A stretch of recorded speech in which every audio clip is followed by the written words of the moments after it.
Hey, everybody, this is Dan with Pain Free You.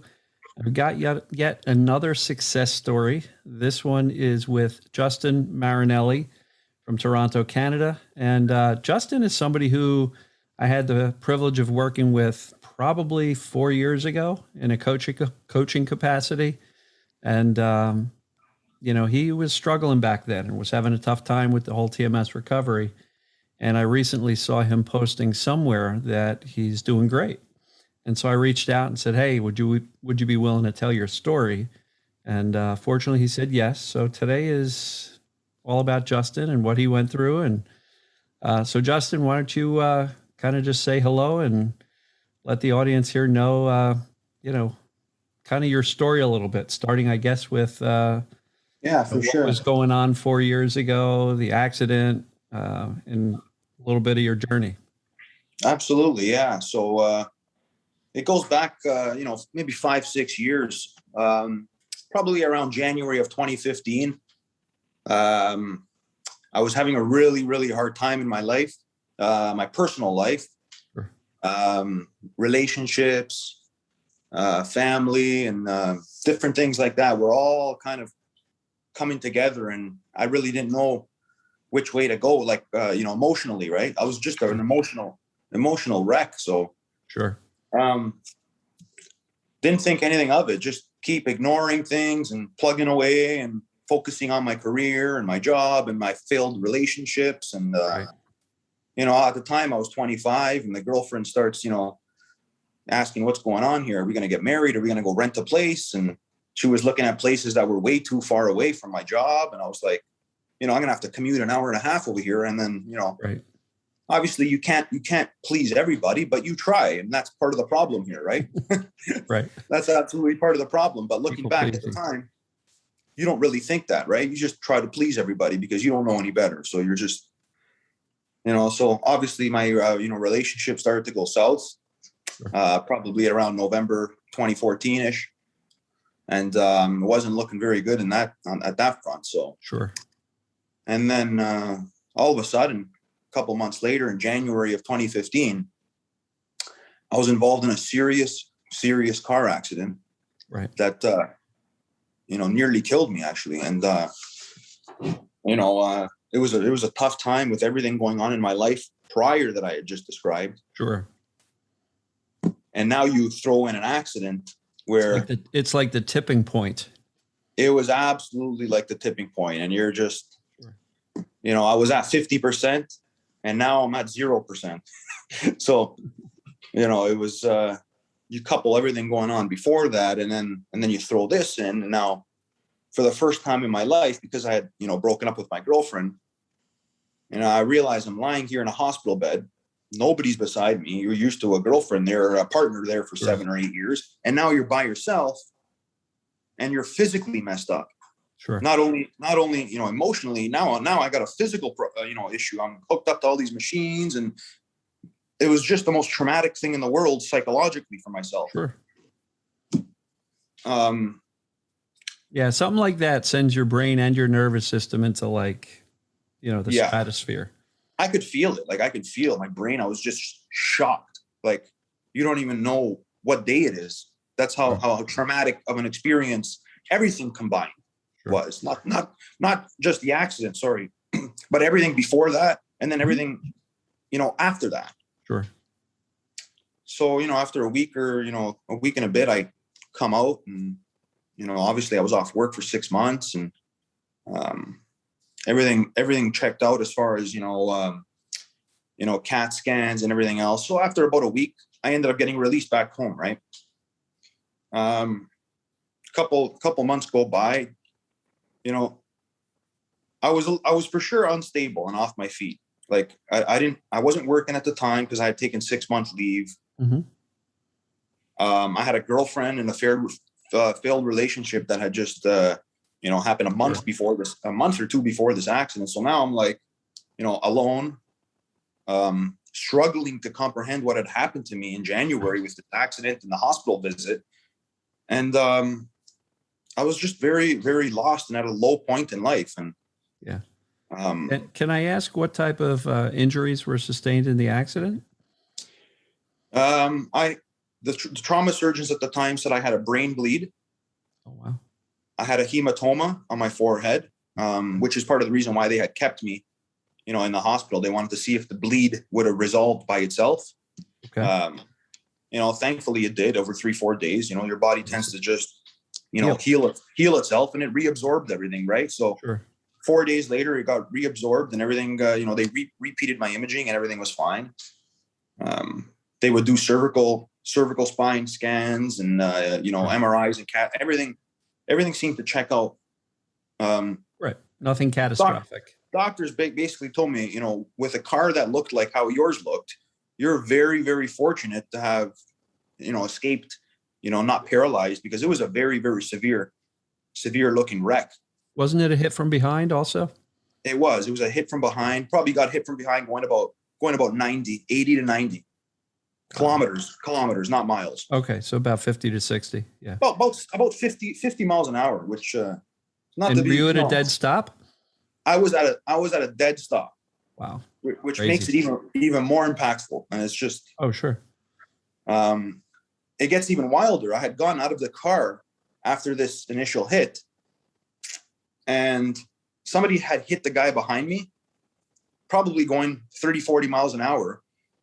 And that car had pushed into the back of my car for a second time.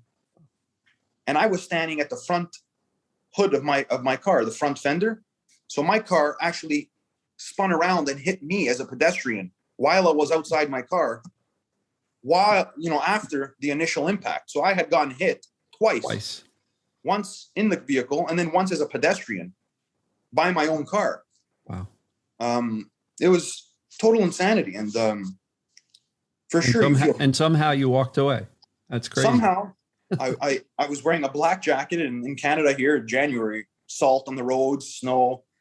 You know, I remember getting off the road and there was blood everywhere. And I just remember looking at my black jacket and it was all white, covered in salt. So I knew somehow, some way I had been on the road, lying down on the road. I didn't know how. Sure. Obviously, you know, something, you know, the smash up might have gave me a little bit of amnesia, but all I remember is my black jacket is all white now. And paramedics were basically told me I got hit by my own vehicle as a pedestrian. And so, yeah, it's super, super wild. And so fast forward. So, yeah, I was going to say, fast forward and tell me, if I recall, you had severe neck pain that lasted you for quite a lot of years. When did that neck pain start? Yeah, absolutely. So, you know, my accident was January, and there was things going on with my grandfather and his failing health that were happening in April, a couple months after. So it was just more psychological stress and trauma. We thought we were going to lose my grandfather. And so it was just more and more, and it was just building. And I felt somewhat fine from this accident for the first 3 months. Right. Which is highly unusual. I mean, right. Most people would feel like if you had, you know, a broken neck or a broken, you know, tailbone or something like that, you would feel it pretty much immediately or within 72 hours. Right. Right. And I remember having that conversation with you because you kept talking about the accident. And I'm like, injuries, you feel them at the moment it happens. They don't show up months later. I said, so this is TMS. This is a mind-body thing. So I'll let you keep going, but I just wanted to point that out, that I remember that discussion with you, which is why when I saw you telling me that, you know, telling the Facebook group somewhere that you were doing so well, I was like, yes, he finally convinced his brain that the accident wasn't the actual issue. It was that. It was the trauma. It was the emotional state. It was and in my opinion, you know, if you've been listening to any of my newer videos, I'm not as much about some big emotion being a cause and that'll keep you in pain for years. That may be what gets things started. Mm-hmm. But then once the brain and the nervous system gets into the state of vigilance and just this fear and the attention about the pain, the brain can literally learn to keep it going long after any injury, if there even was one, has healed. So that is so true. Yeah. So that's why I wanted to point out that your neck pain, which plagued you for years, started months after the actual accident. So I just wanted to point out the accident, if it was a true injury, it would have hurt immediately. So just pointing that out for not just the audience, but for Justin too, because he had to come to that conclusion slowly over time. And it took me years to actually believe that. It wasn't something that, you know, I listened to Dan for the first time, him telling me this, because he did tell me that. And I woke up the next morning and I says, yeah, this guy Dan is right. No, it took me a year. I remember arguing with you about it. Not arguing, but kind of like trying to convince. Yeah. And you just couldn't let go of the accident as the cause for a while. Somebody that's new to this work, it's like this work is essentially a sales pitch to your subconscious. Yes, exactly. That's essentially what this is. And if you're constantly telling yourself stories that, yeah, when that car hit me and pushed me down to the road, I'm screwed for life. It must have did something. Mm-hmm. But meanwhile, I go to the neurosurgeons and my imaging is normal. So you're kind of always at conflict. So eventually you have to decide, you know, what do you want? I'm 30 years old, 27 at the time. What do you want? Like, do you want to wake up every day feeling like this? Or do you want to give this a shot, which you have nothing else to lose because no doctor's offering you any real concrete help anyway. Right. So eventually you have to choose and make up your mind, right? Sure. And this is the route that I took. And, you know, I'm glad I did. Okay. So I think you were telling me before we hit record that it took some time, even once you understood what TMS was and how it worked, it still took some time for the symptoms to start to resolve. And offline, Justin and I were talking how there was still a period of time where he was like, all right, I think it's this TMS stuff, but it might still be the neck. And I was saying, as long as you're on the fence, the brain's going to continue to keep the pain going because it has a worry that it is a neck issue. And as long as there's a perception that the body's at fault, it's always going to keep the pain going just to keep you safe from overuse or overdoing it. And so I'll let you jump in there, but that's a really key point that, you know, it took a number of years for Justin to get better, but for a good part of that, there was still enough doubt that his brain was holding on to the pain. There was a lot of doubt. And I think that's what kept it going for a few years after, when it didn't really have to be that way. Absolutely.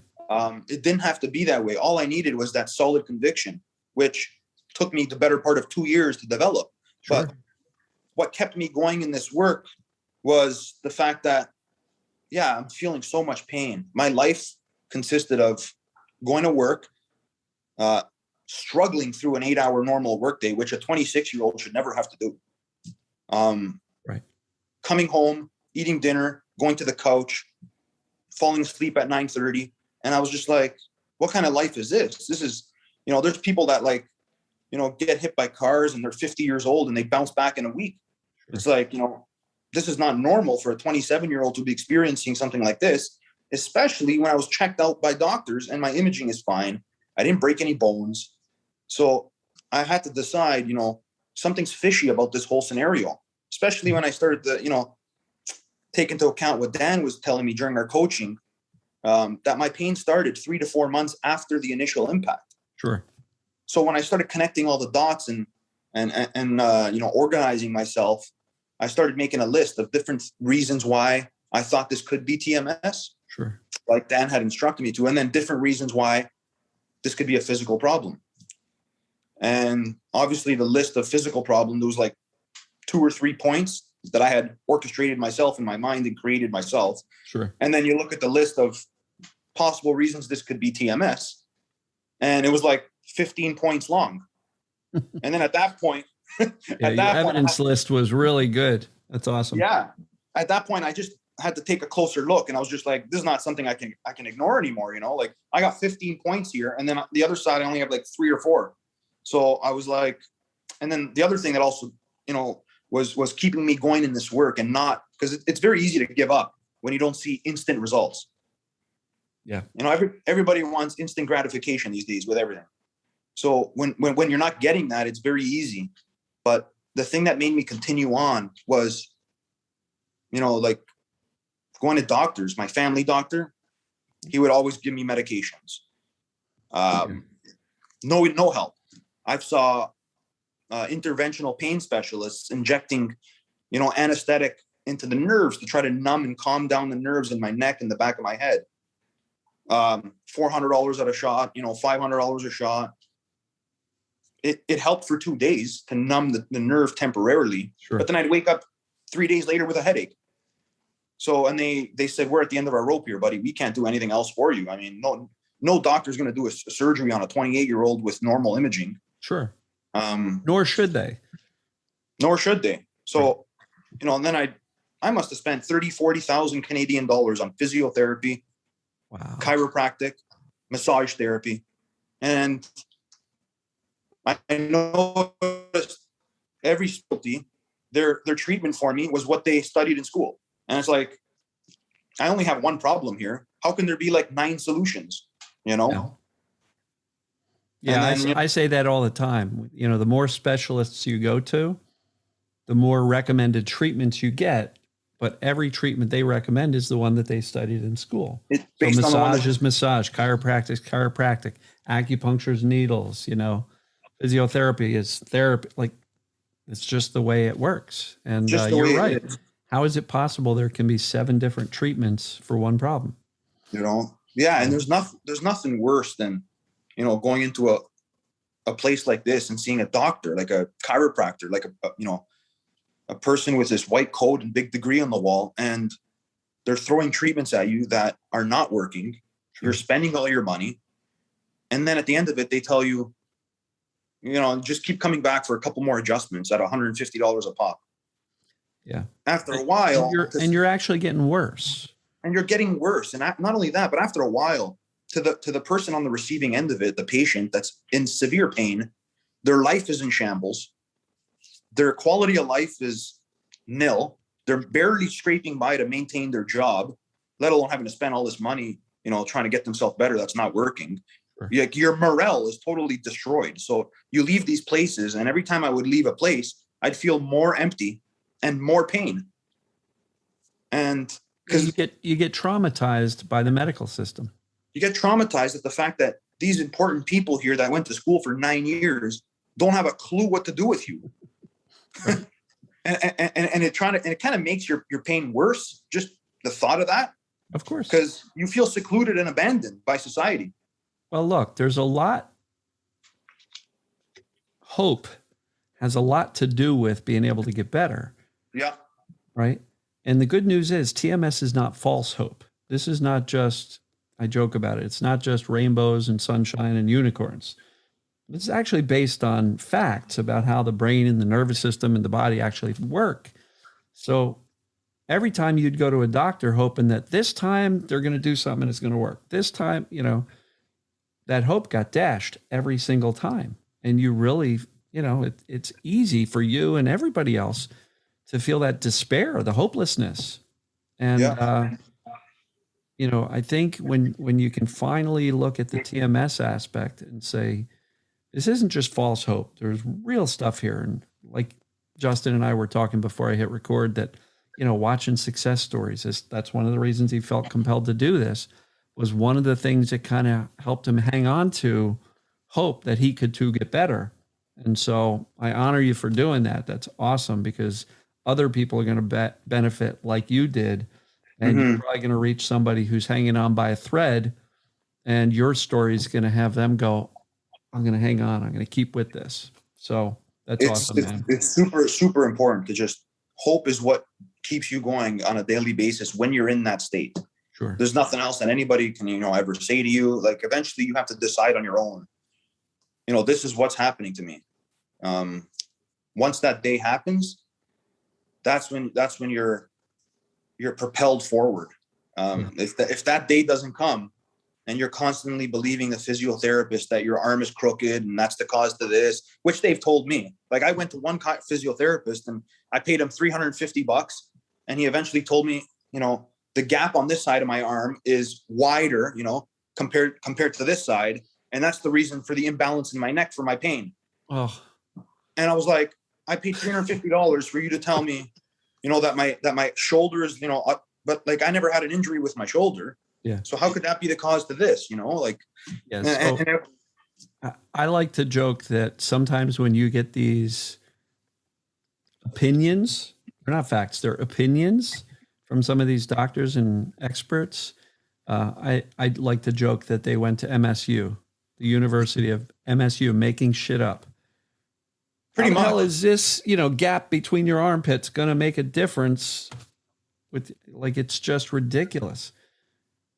So, It was. I think that was the point. And the thing is, this making shit up kind of thing, you're paying $400 for that. oh, I know. And they And don't have anything else to tell you, so they figure they got to come up with something.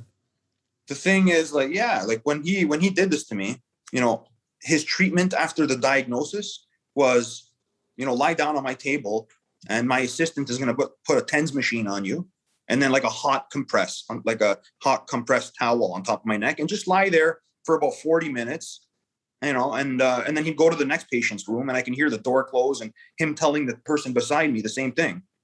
And I'm like, well, if I'm so crooked, how is, a hot towel on my neck going to uncrooked me? I know. And I'm like, ridiculous. You would think you'd offer some kind of better treatment. So then, and at the time I had already known about TMS when I was at this guy. You were still on the fence. You were not committed.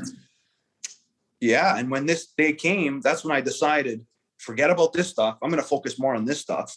Sure. After what I felt that day. I remember coming home that day and I was so broken. I felt so depressed inside.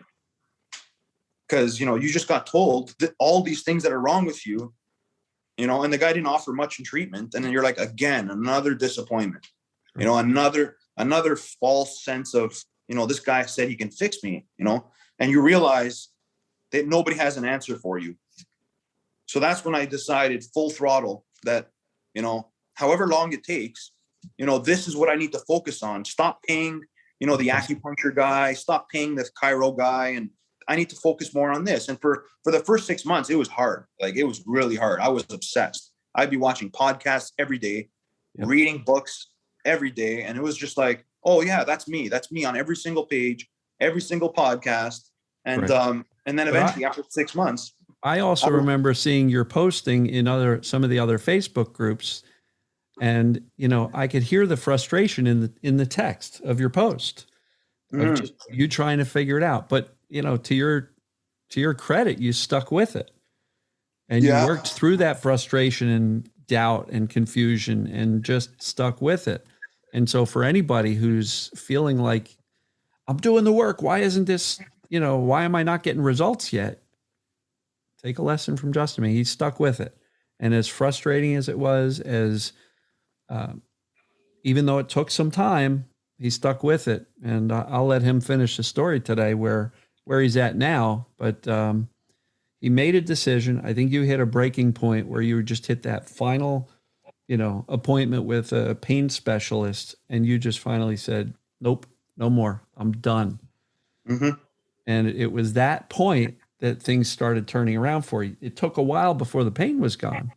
But at least from a mental standpoint, you made a decision. Yeah. And you got to make a decision, people. Without that decision, if you keep on going back to another specialist, not only are you going to drain all your energy and motivation, but you're going to drain your bank account. Absolutely. Yeah. So where did it kind of turn around for you from the standpoint of starting to notice? He's probably getting a text. There he is. There we go. Yeah. So when did it start to turn around from the standpoint of noticing some differences physically? Like, if we just backtrack a little bit, I just want to I just want to touch a little bit on, like, back in May of 2015 when this actual nightmare began for me. Mm-hmm.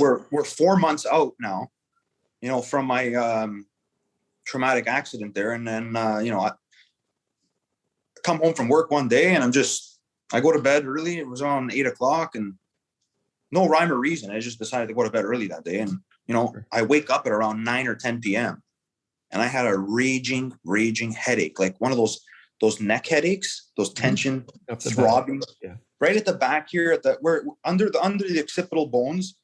And it was just so bad. I remember, like, wow, I've never felt something like this before, and then of course your brain latches on, to the idea of, whoa, you're so traumatized. It's got to be the accident 4 months ago. Like, well, I've never felt something like this before. And you're like, yeah, but that was like in January. We're like in like May 20th now.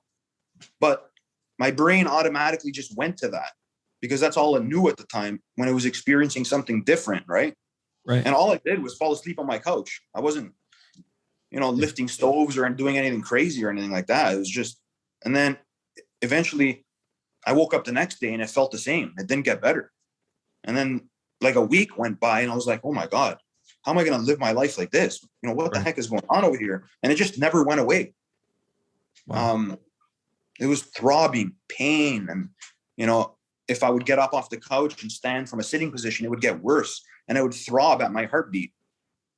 So I knew it was something physical. It's got to be because my heartbeat affected the throbbing and the pain. Right. And then, it went to my eye and that went on for about a year.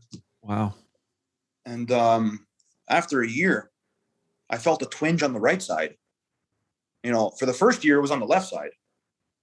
And then a year out, so now we're like in June of 2016, I felt a couple, how it started in the beginning, a couple twinges on the right side of my neck. And I was like, oh, this is no good. I can barely handle life with this pain on the left side. Sure. Now, how the heck am I going to handle it on both?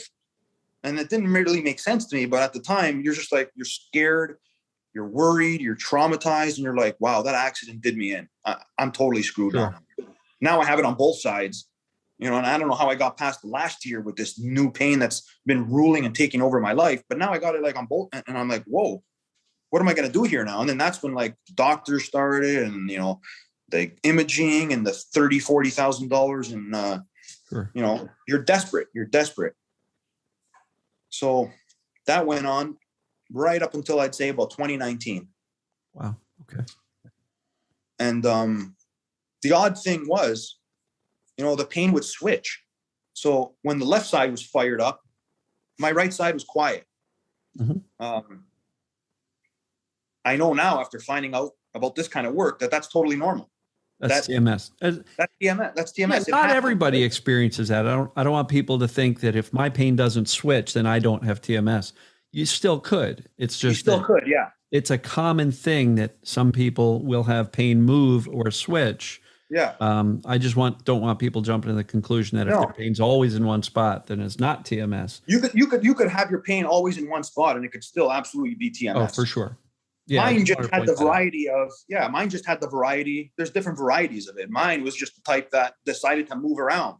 And from reading books and listening to podcasts and, Steve Ozanich's book, The Great Pain Deception, he talks about your symptoms moving around, which is a clear indicator, that this could be TMS, right? Doesn't mean very common. Doesn't mean that if your pain doesn't move, that's not what you're dealing with. Sure. Very well, you could be dealing with the same thing for sure. But when I started hearing that in the book and I was like, whoa, this is me. Like my pain just moves around and the right side would be quiet, the left side would be fired up, and then it would move to my eye and my traps. And I was like, well, if I don't do something, this is going to spread to my entire body. Like I'm going to be literally, trapped in a straitjacket here at 28 years old. Like what's going on over here? So it was ruling my life. Absolutely. The moment I woke up in the morning, that was the first thing I did was monitor my symptoms. Sure. And, you should do the opposite of that. Absolutely do the opposite. Just get up, regardless of what you're feeling, and live your life as you would normally would.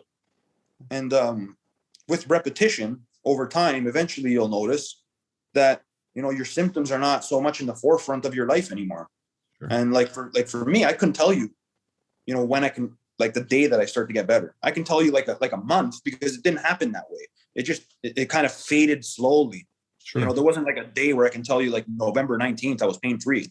It typically doesn't happen that way. No, it doesn't go this way and then drop off a cliff. It kind of fades and sometimes it'll jump back and then it'll go all over the place for a while. It's very unpredictable, but very unpredictable. I think what you're leading towards is that over time you found yourself not thinking about it for longer stretches of time. That's right. It wasn't dominating your thought all day long. You'd find yourself going, wow, I didn't even think about it for the past 4 hours while I was doing this or that.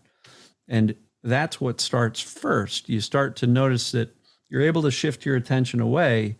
And when you do that, the brain essentially comes to the conclusion that, wow, he's not really paying attention to it.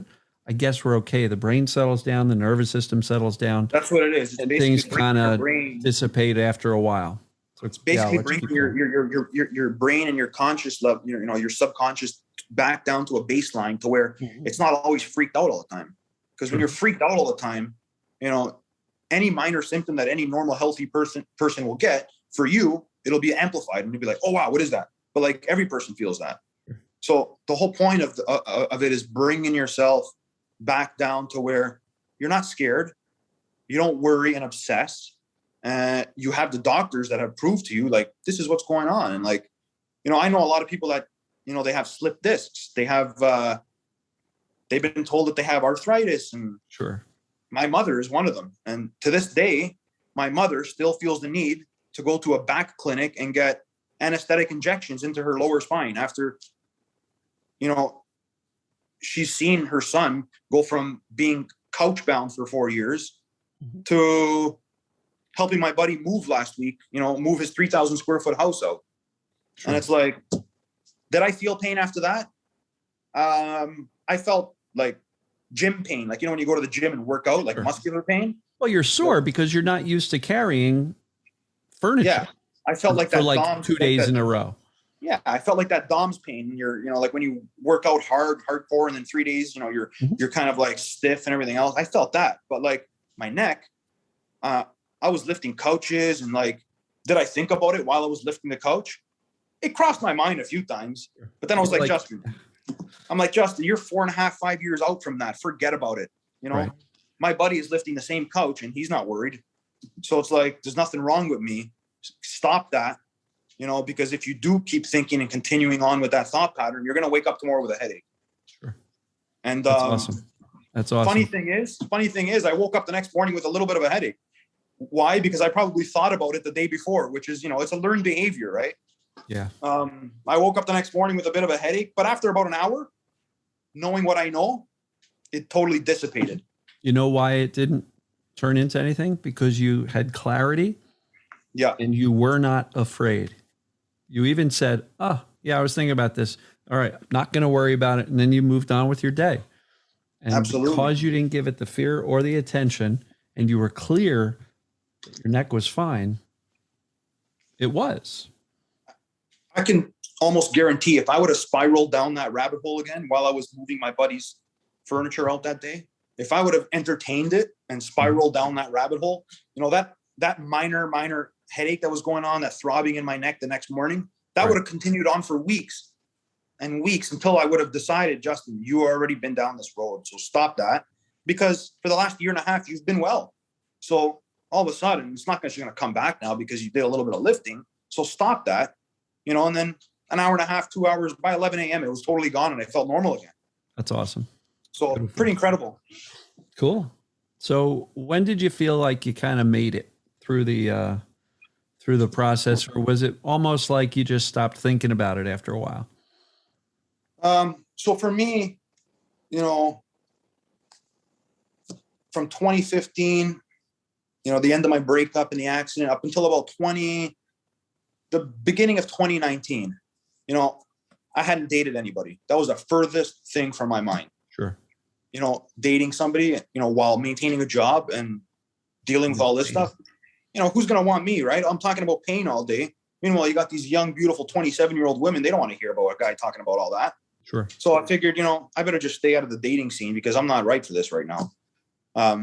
2019, I ended up meeting a girl, and, we started hanging out and, going out and driving around and dinners, and it was fun, but this was always in the back. Like, I was always monitoring how I was feeling. I didn't want to feel bad in front of a girl that I liked. Like, you wanted to feel good. You wanted to feel good. Right. So eventually, I enjoyed my time with her so much. Like, we'd be out at a dinner for like 3-4 hours. And I was like, oh, wow. I didn't feel nothing. That's cool. Right. And then the more I was hanging out with her and doing certain activities, I was busy. I was occupied. I wasn't at home on my couch, obsessing about my symptoms. And, couple that with everything that I had known and found out and studied and researched about TMS, I says, okay, I got something going here now. Let's not go backwards. Let's Sure. keep going. Let's keep going with this and see how much leverage I can pull out of that. Right. So, Well, you started living your life. You started a new relationship, hanging out with a new woman.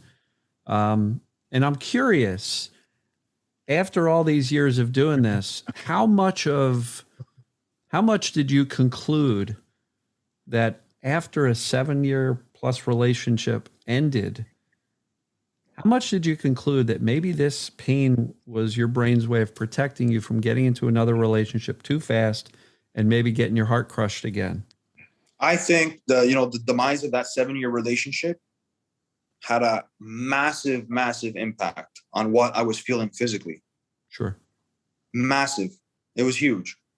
But what's interesting was it took you years before your subconscious felt safe enough, number one, with your symptoms, because your symptoms had already come down and you were doing good, but also felt safe enough that says, all right, I got to start living my life again. Yeah. And you started going out and, and dating again. I think it sounds like, sure. Had you tried to date like a year after, you broke up with her, or 6 months after, you weren't ready for it. No. You had not dealt yet with the ending of that relationship. So, a lot of people say, oh, maybe the emotional stuff doesn't matter. I think it does. But once it happens, what I think ends up happening is the brain and the nervous system take over. So once you become hyper focused and vigilant about the pain itself, the distraction is working perfectly because you're not thinking about the ex-girlfriend anymore. You're just thinking about, oh my God, how am I going to live my life? And, you really had to get clear on calming your brain and your nervous system down so the pain could go away. And then fortunately, by that point, enough time had passed where you started saying, I want to live again. I want to get out. I want to start enjoying myself. And that's fantastic. I mean, I just wanted to kind of close that loop because that's essentially I remember how devastated you were with that relationship ending.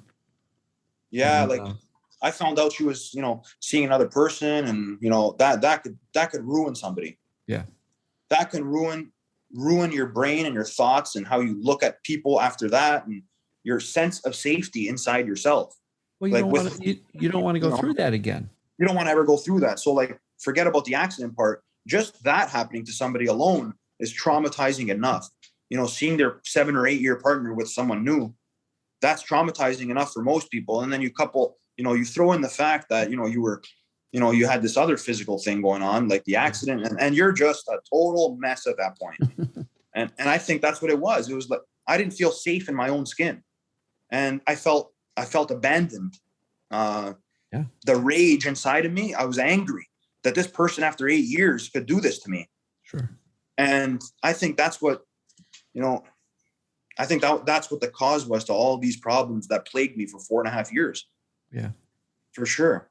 The accident was just a disguise. That was just like, a trigger to my symptoms, but it wasn't the cause. I don't believe it was the cause. I do think that the accident brought your brain and nervous system from a high level of sensitivity and vigilance. And all of a sudden now you throw into what you were already going through, relationship, emotionally, lack of support, on top of that, you now have this physical trauma that put you in the hospital for a week. Your brain just literally went into holy shit mode. Yeah. Life is dangerous. Life is dangerous. People are dangerous. Cars are dangerous. Everything's dangerous. And then you became so hyper focused on the physical sensations that they stuck around for years. I remember a couple of weeks after these symptoms started, I remember going into a chiropractor's office and explaining to him, my headaches that I'd been feeling for the last 2 weeks. And I remember him putting a TENS machine on me, and he turns it on, and I freaked right out. He's like, dude, but you're a 26-year-old man. He goes, I put this setting on babies. It was literally on 1 out of 10, the amount of its intensity. Right. And he goes, wow, it's only on 1 or 2, and you freaked out like crazy. My skin was and I was like, oh my God, take that off. it's tingling, it's burning. And I was just like, looking back now, it's like my system was so amped up, Yes. so scared and so sensitive that, this guy, he couldn't even put a TENS machine on me. He goes, I put that setting on babies. He goes, I should be using about a 7 or 8 on you. He goes, that was like a 1.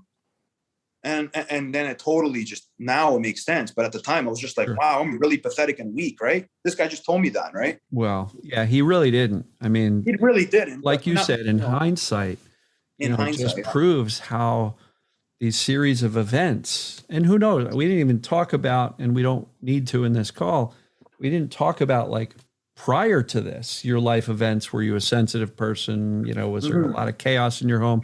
We're not going there, but it just proves that as a series of events happen and we get into this state of pain and fear and despair and emotional pain on top of it, how the brain and nervous system can become so sensitive that a mild stimulation from the TENS can be interpreted by your amped up brain as extremely dangerous, massive electrical shock.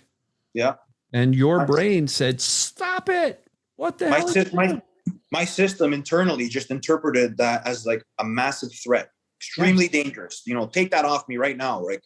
And it was literally nothing. So do you find that these days everything's kind of calmed down once you taught your brain that my body's okay? You still may have some vigilance and awareness for danger.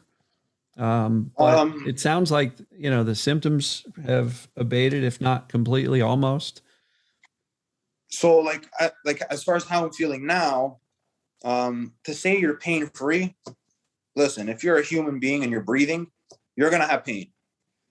But there's a difference between like chronic pain that you're going to feel 31 days a month, 24/7, that you're going to obsess and it's going to rule your life. Or there's pain where, you might feel a minor twinge here and there. If you work out, you're going to feel sore for 2 days. If you do anything different. That's workout sore. That's not TMS. That's but to say that, I'm totally 100%, no, like I'll still feel a twinge here and there. But that you've cured your chronic pain. Chronic pain, yes. I've cured my chronic pain to the point where I don't think about it anymore. I maybe think about it 2 days out of the month, whereas before it was like 31 days out of the month. Sure. Even in February. Even in February, and there's only 28 days, you're still thinking 31 days. Even in February, I'd be thinking 31 days for sure. It just rules your absolute life. And, that's when, like when 3 weeks goes by, 6 weeks goes by, and you're like, wow, I've given this thing that's ruled me for 4.5 years very, very minor attention. Like it wasn't even a forethought in my mind. And that's when that you've come full circle in this, and you've got some semblance of a life back, which is what we all deserve. We all deserve to live pain-free, because that's not something that we should tolerate for the long term. Yeah. So I think, some people are saying, well, how do you know when you're cured or when you're through this? In my opinion, it's 2 things. When you're not staring at it, looking for it, monitoring it, measuring it all the time. And even if you do feel a twinge, you don't fall into that pit of fear and despair. You just say, okay, not a big deal. I'm fine. So without the attention, without the fear, it won't turn chronic again, which means you've made it through. You're out the other end of the tunnel. The light at the end of the tunnel was the bright sunlight. And now you can go focus on, what do you want to be when you grow up? Who do you want to spend your time with? And to me, that's the gold at the end of the rainbow, which is just, there is life after chronic pain. For anybody who doesn't think that's true, look at all the success stories. And Justin, man, I'm so thrilled you were able to share this. You made a lot of great points. It's a hell of a story. Hit the nail. You totally hit the nail right on the head when you mentioned fear. You're not afraid anymore. When you're not afraid anymore, that just takes the power right out of it. For as long as you're scared and you're monitoring and you're clenching your teeth and you're worried for the next attack, it still got you, man. And when it still has you, you're not there yet. So then hit that good. When you're not scared and the fear is really, really down and low or not even there at all, that's when this thing is starting to lose its grip on you, and you can just push forward a little more and come out. Yeah. What's funny is last week I had a twinge in my lower right back, which was my old spot where I would typically have pain like 13 years ago. Yeah. And I was like, not a big deal. I typically check in with my emotions, what's going on, stressors, and then I forget about it. And then usually within an hour, it's gone. Well, this time it stuck around, and then it stuck around. So I kept on, checking in. And this time it took like 4 or 5 days. And I just still did not buy into the fear. I did not get into the desperation. I just literally just said, I'm just going to keep on living my life the way I normally do. And when you give it zero fear, it's got no fuel to keep going. And I didn't pay attention to it. I would notice it, but I would be very neutral about it. Like, okay, it's still here. I don't care. I'm not afraid because I knew it would go away. And the less attention that you pay it, the less attention that you give it. Yeah. Yeah. So fear and attention are the fuel. So if you can dial down the fear with accurate knowledge and a decision that Justin made, you're able to take your attention away from it and you start living your life and having some fun again. So bravo, man. Anything else you want to share? Yeah, it was just, something funny to close out. Like I remember 2-3 months ago, we were at the Home Depot here. Okay. And my girlfriend needed 15-20 bags of topsoil and like river rock. And I was like, these bags are, what were they, 28 pounds a bag? Sure. 30 pounds a bag. And you're like, she wants 20 of them. I'm like, oh my.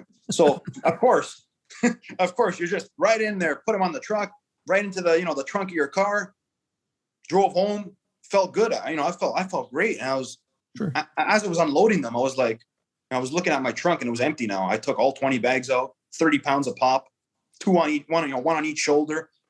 And I'm looking at my empty trunk. And then, I thought, wow, 3-4 years ago, there is no way, Justin would have been able to do that.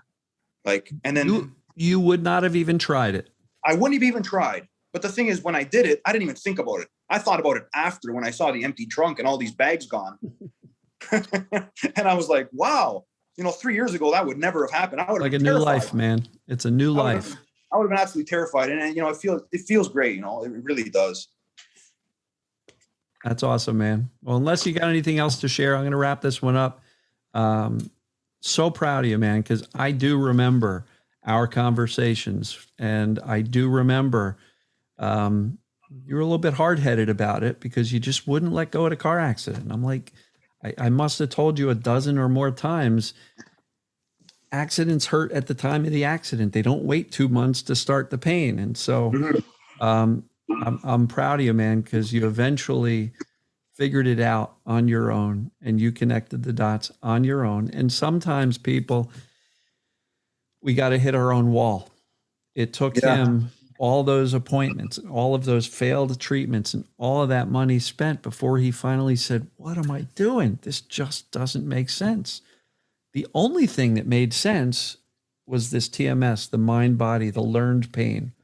And when he finally made that decision and kind of got that through, that's when things started to shift. It wasn't immediate, but it started to shift. And over time, you got your life back. So I couldn't be more thrilled for you, man. Like I said, when I saw you posting in the other group, I was like, yes, that is so cool. I just wanted to give, I just wanted to give yourself a shout out too. Like back in my early days, talking to you and, our coaching sessions that we had together, I think you were for sure instrumental, right? Like, and then, your daily videos that you shoot out with so much valuable information.